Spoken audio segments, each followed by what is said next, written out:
what's going on, guys? In this video, we're going to be checking out and continuing our looks at the Marvel's Warlock wave as we have a look at X-Men member Dazzler.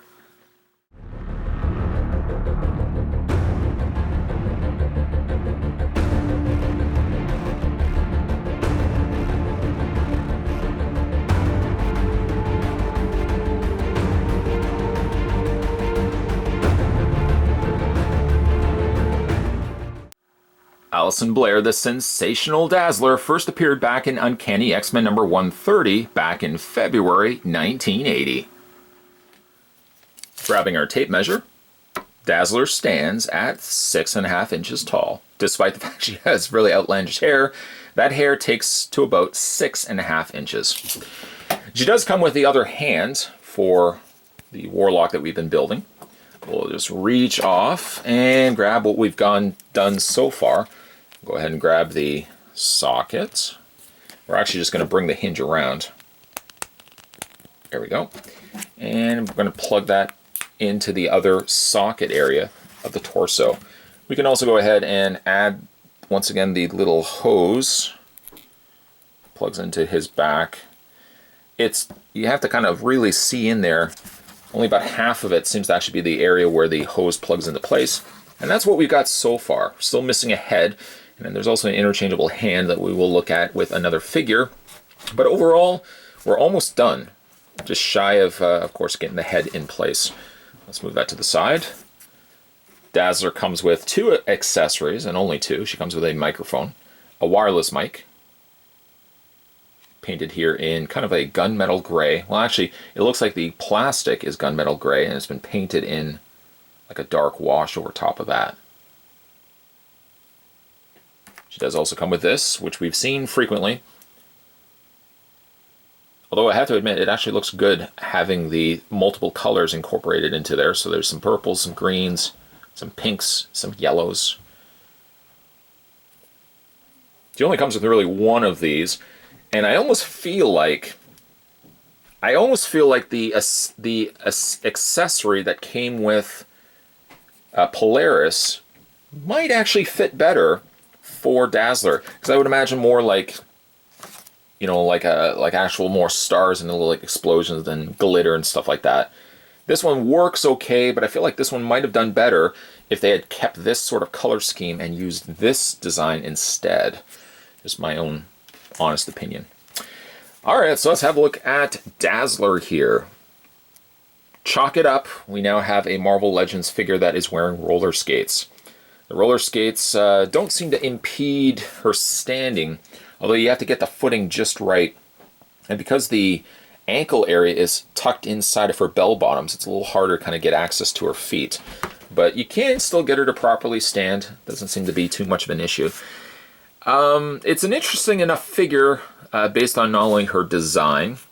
You know, she definitely has a more dated look to her. But I kind of like that. I wish that she would have been actually the Dazzler, though, from the, I guess, about the mid-late 80s, where, you know, she was wearing the short jacket and she appeared in the X-Men arcade. I kind of like that Dazzler a little bit more, but I really respect the fact that they would have gone and given us the bell-bottom wearing Dazzler instead. She has the open shirts, exposing some jewelry. And actually, the jewelry is neat because it's like a little disco ball. The face is, well, it kind of reminds me of Zartan, but then again, that's what her face makeup looked like back in the day. The hair, again, has a very dated look. She kind of looks like she would be a member of the Charlie's Angels. Somebody's right now saying, Charlie's Angels, what's that? Oh, it's an old show. But again, like, she has a really interesting look to her. She doesn't really have a lot of different paint apps, because really most of her body is just white plastic. Well, that's not actually 100% true. It's not white as much as it's kind of got, and hopefully the camera picks up, slightly got a pearlesque sort of sheen to it. So it's not actually a complete stark white. It's almost got like a slight glittery effect to it, which is neat. I like the high collar. Again, I love the face sculpt. The hair is just dated, yes, but it really has a great look to it.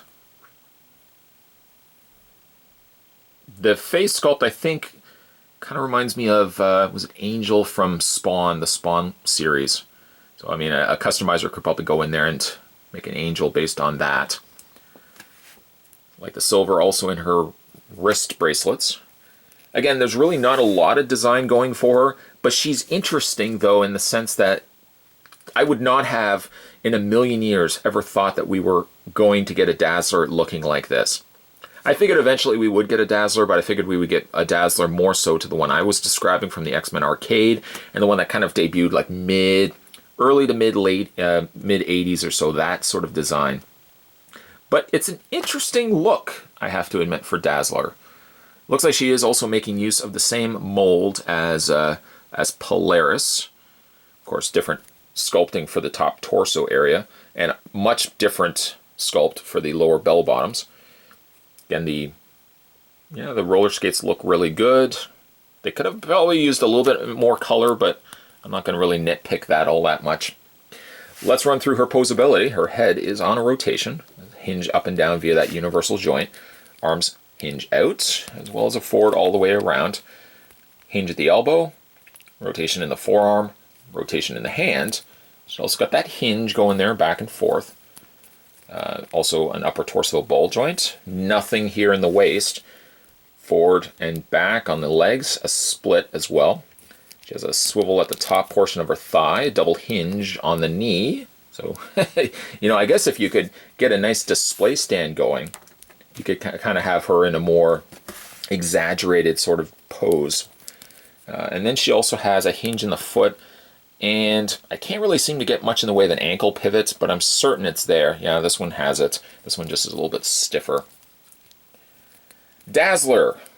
Probably, again, not everyone's thing. I don't know if a lot of people would say, wow, got to get myself a Dazzler. I think a Dazzler would be really cool. You know what? Overall, I think I'm really happy with how the figure turned out. I think a little bit of a smile could have gone a long way, like a little corner smirk on her face. She has a very neutral face, which tends at times to be a problem when it comes to the Marvel Legends figures, that they don't really have a lot of times super expressioned faces. Very neutral a lot of times. But I'm really actually digging the way Dazzler looks.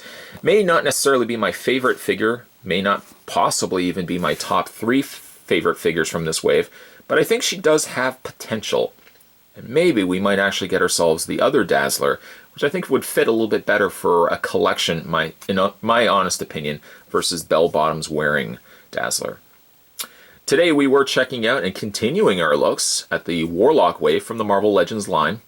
This particular figure was Dazzler, the singing Dazzler. We'll just put the mic in her hand so she can actually play us. I won't actually have her singing, but she can actually pretend like she's singing. There we go. If you guys haven't had a chance to subscribe to this channel, hit that little subscribe button down below. Of course, more videos are going to be heading your way as we finish up Warlock. There's about, I think, 2 figures left to go. Old Man Logan and Colossus. So that basically will finish up the line. Then, of course, we're going to be having a look at Warlock in his own separate video. So still a couple more videos to come. Lots more videos after that. So always stay tuned on this channel.